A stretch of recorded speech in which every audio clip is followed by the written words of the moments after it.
So before we get into this video, if you guys want to check out my feature film pasty, you can. Links down in the description below. You can also check out my link tree for all of our stuff. You can check out stuff from the Rocky Wake film page on Instagram and Facebook. I'll be talking about that here soon. So check that stuff out.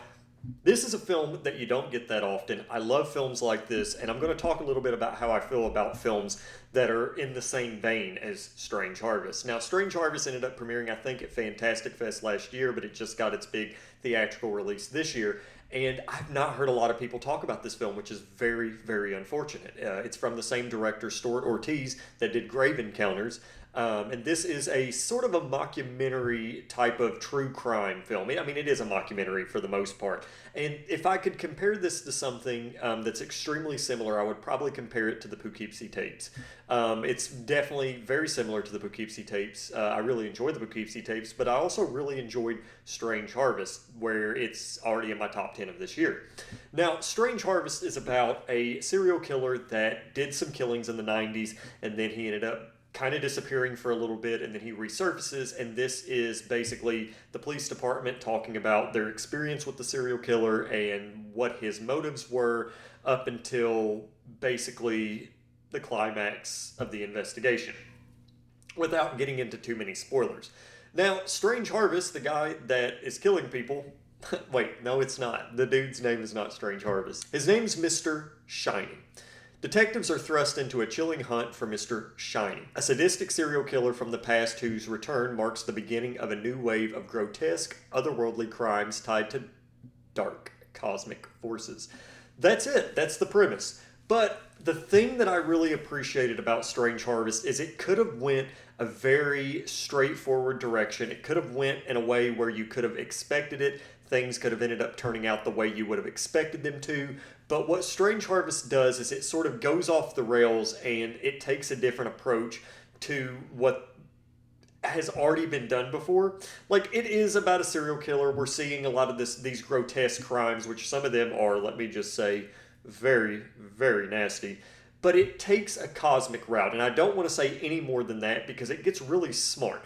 The research that was put into this film, it had to be extensive, because there's some things in this film where I was like, I should probably look this up, because if this is true and this stuff happens and this is the blueprint that they're taking, this is really cool. This is really smart. But also it makes this killer, this situation feel very real.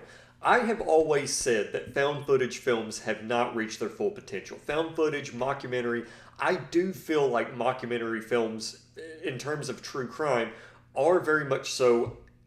It's a bold claim. It is a bold claim, and this is just me hyperbolizing, basically. But I do think it is the future of horror, in a way, especially just in cinema.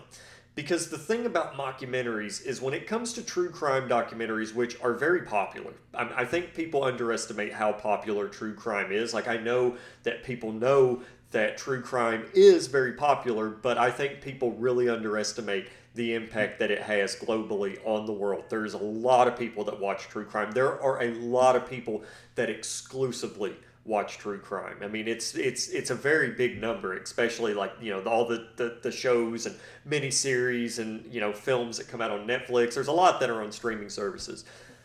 But when you're watching true crime, there's usually a resolve, because you can kind of look things up and you kind of know where it's going to go because it's something that's happened. But with mockumentaries, it takes a different approach because it's fictitious. So you cannot really predict where it's going to actually, where we're going to end up as an audience. And that's something that I think people should probably expect going into the future. Is I would say mockumentaries are probably going to do really well. I think, if I'm being honest, I think it takes that one really huge filmmaker to do this, and then other filmmakers will follow. Like with Strange Harvest, I wish more people were talking about this film because it is phenomenal. I had a blast with it. I can't really think of anything that I didn't like about Strange Harvest is the thing. I mean, I will say the killer's design, not that I have a problem with it, it doesn't necessarily freak me out. It's more so the things that he does that does it for me. But this will keep you guessing until the very end. Again, if you're a fan of something like the Poughkeepsie tapes, if you're a fan of anything true crime, you're probably going to really enjoy Strange Harvest. I couldn't imagine that you wouldn't like it. It seems to be getting really good reviews. Also, I mean, the director of this did Ghost Encounters. Stuart Ortiz. Did I say Steve earlier? My bad. If I said Steve earlier, I'm so sorry. I don't think I did, but I just like get these things in my head and then I just go on about them. So here we go. But he knows what he's doing. I mean, it's fantastic. Grave Encounters and Strange Harvest. I mean, look, those are the two films in his filmography, and they're pretty much bangers. I liked it. I really enjoyed it.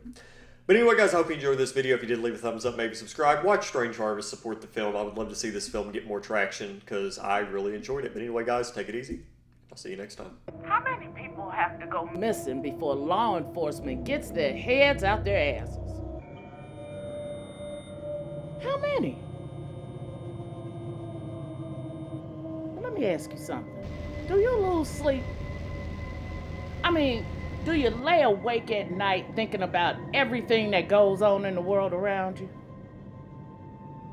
To anyone listening right now, we don't need a sheriff that hides behind curtains. We need someone who has a family of their own. Someone who has something to lose, not someone who can lose everything and still live the same life they've been living all these years. Until the monster that's taken everything we love, that's put this town that we've all grown up in despair, until he's caught, you may as well be the monster yourself.